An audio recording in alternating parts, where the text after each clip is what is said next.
Are we in control of our lives?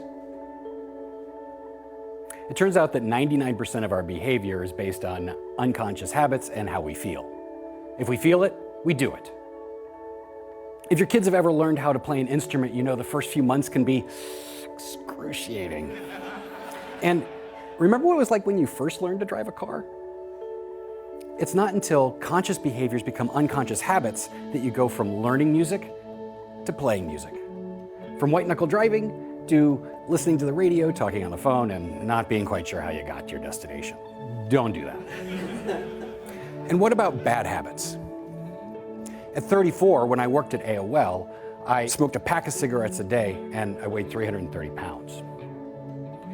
How do you gain a pound? Turns out it's pretty easy.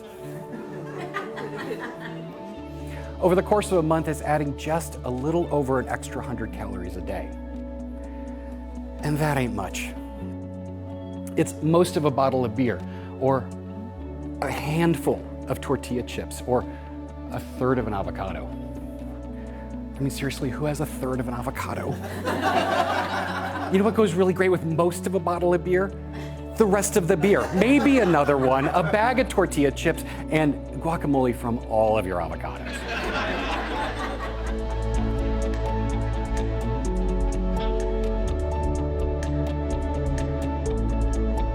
What's far more likely and far more common is adding hundreds of extra calories a day by going out to eat, or having just one large coffee drink, or binge watching a show with a pint of ice cream and a glass of wine. A person eats that way for a few days, it turns into a few weeks, and they gain a pound. If they do it again, they gain another.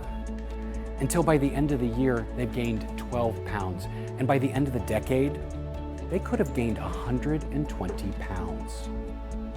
That's how you go from there to here. Just like I did. It's just that easy. Everyone over 300 pounds has weighed exactly what you weigh right now. It might have been when they were a child, or it might have been just a few years ago. Imagine if I asked you to unlearn how to play an instrument or unlearn how to drive a car. That's what you have going against you when you try to make lifelong change.